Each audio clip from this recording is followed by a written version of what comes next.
নমস্কার, নিউজ ভ্যানগার্ডের এক নজরে 25-এ আপনাদের প্রত্যেককে জানাই স্বাগত। আমি রয়েছি অমিত আপনাদের সাথে। কৈলাসহরে 3 ঘন্টার গণ অবস্থান করে বিধায়ক রামপ্রসাদ পাল ও রঞ্জিত দেববর্মাকে গ্রেপ্তারের দাবি জানালো ঊনকোটি জেলা মিডিয়া ফোরাম। কর্মসূচিতে সাংবাদিকদের নিজেদের নিরাপত্তা ও ঘটনার নিরপেক্ষ তদন্তের দাবি তোলেন। সাংবাদিকদের অভিযোগ তাদের হুমকি দিয়ে চাপ সৃষ্টি করা হচ্ছে।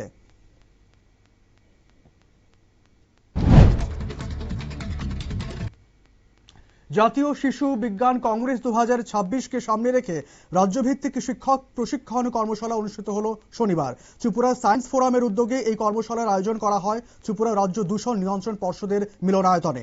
শিশু বিজ্ঞান চর্চাকে আরো শক্তিশালী ও কার্যকর করে তুলতেই এই প্রশিক্ষণের আয়োজন করা হয়।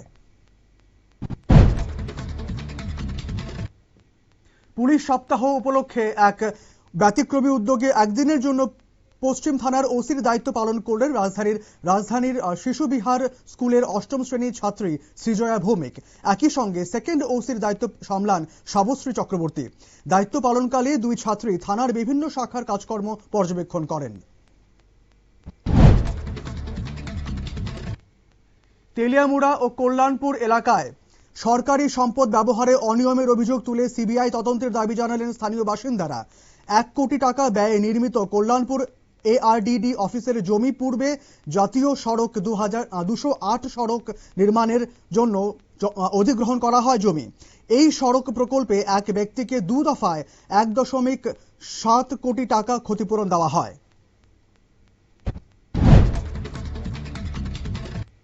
পাহাড় ভোটের প্রাক্কালে তেলিয়ামুড়া বিধানসভা কেন্দ্রের দুশকি ভিলেজে বিজেপির সাংগঠনিক শক্তি বৃদ্ধি কর্মসূচি অনুষ্ঠিত হয়।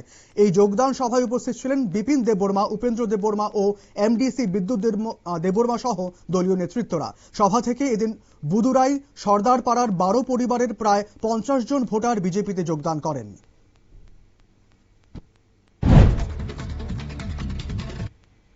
দক্ষিণ ত্রিপুরার আলোইছড়া এলাকায় সড়ক দুর্ঘটনায় প্রাণ হারালেন নিরাপত্তার কর্মী রাজীব দেবনাথ। শুক্রবার রাতে একটি মোটরসাইকেল ও ইকো গাড়ির মুখোমুখি সংঘর্ষে গুরুতর আহত হন রাজীব। পরে জিবি হাসপাতালে চিকিৎসাধীন অবস্থায় তার মৃত্যু হয়। ঘটনায় ইকো গাড়িতে থাকা আরও 2 ব্যক্তি আহত হন।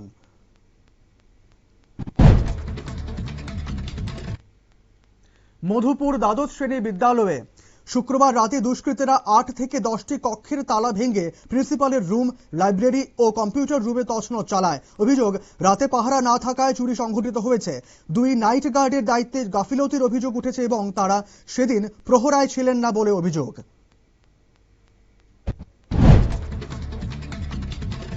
3 দিন ব্যাপী বিকশিত ভারত বিকশিত ত্রিপুরা শীর্ষক প্রদর্শনীর সমাপ্তি হলো। মেলায় রাজ্য ও বহিরাজ্যের বিভিন্ন স্টলের পাশাপাশি রাজ্য সরকারের একাধিক দপ্তর অংশগ্রহণ করে। বিভিন্ন দপ্তরের উন্নয়নমূলক কাজ ও প্রকল্পগুলি সাধারণ মানুষের সামনে তুলে ধরা হয়। মেলায় সাধারণ মানুষের উপস্থিতি ছিল লক্ষণীয়।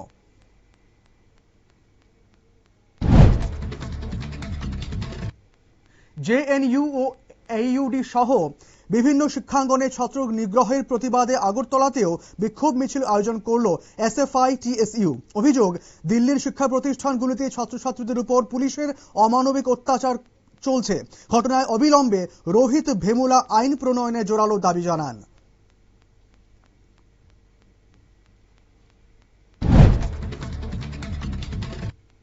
সিধাই থানার মোহনপুর বাজারে শুক্রবার রাতে একাধিক দোকানে চুরি হয়েছে। শনিবার সকালে দোকান খুলতে এসে মালিকরা চুরির ঘটনা জানতে পারেন। অভিযোগ, রূপোর গহনা, নগদ টাকা ও কাপড় মিলিয়ে প্রায় 4 লক্ষ টাকার সামগ্রী চুরি হয়েছে। স্থানীয়দের মতে এলাকায় নেশার বাড়বাড়ন্তের জেরেই এ ধরনের ঘটনা ঘটছে।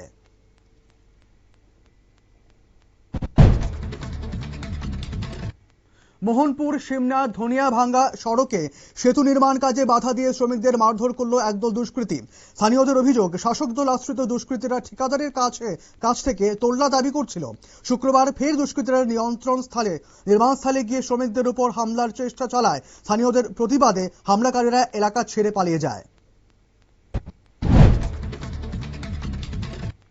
ত্রিপুরা পুলিশ সপ্তাহ 2026 উপলক্ষে ধর্মনগরে একাদশ শ্রেণীর ছাত্রী নিহারিকা দাস একদিনের জন্য উত্তর ত্রিপুরার এসপির দায়িত্ব পালন করল।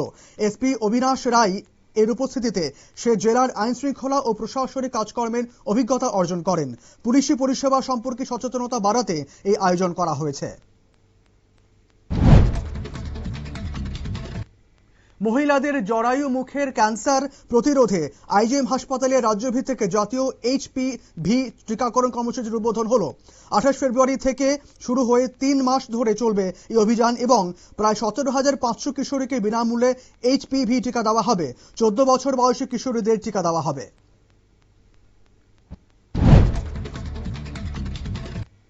স্বাস্থ্য ও পরিবার কল্যাণ দপ্তরের উদ্যোগে দক্ষিণ ত্রিপুরার শান্তিরবাজার জেলা হাসপাতালে মেগা চক্ষু চিকিৎসা শিবির অনুষ্ঠিত হয়েছে। শিবিরে মোট 33 জন রোগীর জটিল চক্ষু অস্ত্রোপচার সম্পন্ন হয়। চিকিৎসক উমাকান্ত আচার্য ও ফণী সরকার জানান, রোগীদেরকে আগরতলায় রেফার না করে তাদের স্থানীয়ভাবে উন্নত চিকিৎসায় দেওয়া সম্ভব হচ্ছে। অগ্নিকাণ্ডে ভস্মীভূত বিশালগড়ের নামপড়া রতন রায়ের বাড়ি পরিদর্শন করল মহকুমা প্রশাসন। ডিসিএম প্রসেনজিৎ দাস জানান, ক্ষতিগ্রস্ত পরিবারকে প্রাথমিকভাবে 1,80,000 টাকা আর্থিক সহায়তা দেওয়া হবে। এছাড়া পুড়ে যাওয়া আধার কার্ড ও ব্যাংক নথিপত্র পুনরুদ্ধারের ব্যবস্থাও করা হবে বলে প্রশাসনের তরফে জানানো হয়েছে। ইসলামের বিতর্কিত অধ্যায় নিয়ে ইউটিউবে আলোচনা করার জন্য পরিচিত মানবতা কর্মী ও ইউটিউবার সেলিম ওয়াস্তিকের উপর হামলার অভিযোগ উঠেছে।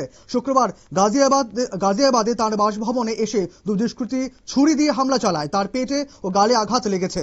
50 বছর বয়সী এই ইউটিউবারের অবস্থা অত্যন্ত সংকটজনক।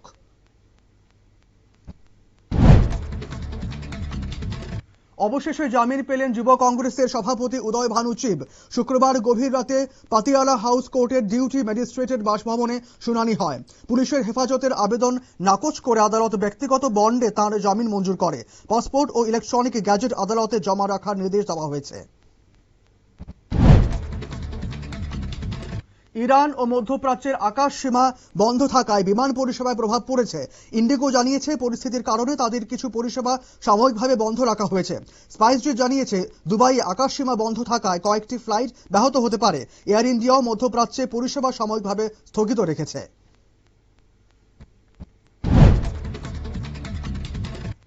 রাষ্ট্রসংঘের মানবাধিকার কাউন্সিলে পাকিস্তানকে কড়া বার্তা দিল ভারত। নয়াদিল্লি জানায়, সাম্প্রতিক সময়ে আন্তর্জাতিক আর্থিক তহবিল পাকিস্তানকে যে পরিমাণ ঋণ দিয়েছে তার চেয়ে জম্মু ও কাশ্মীরের উন্নয়নে ভারতের বরাদ্দ বেশি।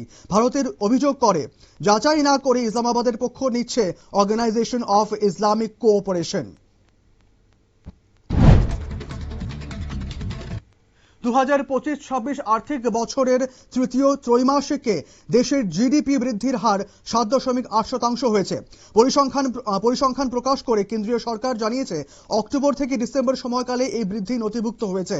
সরকারের দাবি, দেশের আর্থিক বৃদ্ধির হার ঊর্ধ্বমুখী, তবে বিশ্লেষকদের মতে সামগ্রিক অর্থনৈতিক প্রবণতা আরও কিছু সূচকের উপর নির্ভরশীল। রাজ্যসভা নির্বাচনের আগে কংগ্রেসকে 6 মার্চের মধ্যে সিদ্ধান্ত নেওয়ার বার্তা দিলেন তামিলনাড়ুর মুখ্যমন্ত্রী MK স্ট্যালিন। একাধিক আসনে জয়ের সম্ভাবনা থাকলেও সহযোগী ডিএমকে সমর্থন ছাড়া 17 বিধায়কের কংগ্রেস এককভাবে জিততে পারবে না। কংগ্রেসের সঙ্গে রফা শর্ত স্পষ্ট করতেই এই চূড়ান্ত সময়সীমা বলে রাজনৈতিক মহলের অভিমত। ইসরায়েলে বসবাসকারী ভারতীয়দের নাগরিকদের সতর্ক থাকতে নির্দেশ দিল নয়াদিল্লি। ভারত সরকার জানিয়েছে, নিরাপত্তা পরিস্থিতি বিবেচনা সকল ভারতীয়কে ইসরায়েল সরকার যে নির্দেশ দেবে তা মেনে চলা এবং নিরাপত্তা সংক্রান্ত সব পরামর্শ অনুসরণ করার কথা বলা হয়েছে। নিকটবর্তী শিবির আশ্রয় নেওয়ার নির্দেশ দেওয়া হয়েছে। ইরানে ক্ষেপণাস্ত্র হামলা চালিয়েছে ইসরায়েল। শনিবার তেহরানে বিস্ফোরণের শব্দ শোনা যায়। দেশটির সংবাদ মাধ্যম জানায়, শহরের বিভিন্ন এলাকায় সতর্কতামূলক সাইরেন বাজানো হয়েছে এবং নাগরিকদের নিরাপদ স্থানে সরে যেতে বলা হয়েছে। ইরান জানিয়েছে, এই হামলার উপযুক্ত জবাব খুব শীঘ্রই দেওয়া হবে। আকাশ সীমা পেরিয়ে আফগানিস্তানে হামলা চালিয়েছে পাকিস্তান। শনিবার তারা আরও একবার দাবি করল, হামলায় 300 আফগান তালিবানের মৃত্যু হয়েছে। পাকিস্তানের তথ্য প্রযুক্তি মন্ত্রী আতাউল্লাহ তারারের দাবি, রাতভর হামলা চালানো হয়। আফগানিস্তানের 89টি জঙ্গি ঘাঁটি গুঁড়িয়ে দেওয়া হয়েছে। ধ্বংস হয়েছে 135টি ট্যাঙ্ক। 2 সপ্তাহের মধ্যে প্রধানমন্ত্রী তারেক রহমানের নেতৃত্বাধীন সরকারের সঙ্গে সংঘাতের বার্তা দিল বাংলাদেশের প্রধান বিরোধী দল জামায়াতে ইসলামী। দেশের বিভিন্ন স্থানে আওয়ামী লীগের কার্যালয় আবার খুলে দেওয়া সহ আওয়ামী লীগ নেতা কর্মীদের জামিন দেওয়া নিয়ে বিরুদ্ধে আপত্তি তুলেছে জামায়াতে ইসলামী।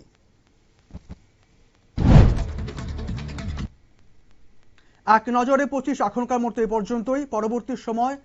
পরবর্তী আপডেটস, সংবাদ এবং টক শো দেখার জন্য চোখ রাখুন শুধুমাত্র নিউজ ভ্যানগার্ডের পর্দায়। ধন্যবাদ।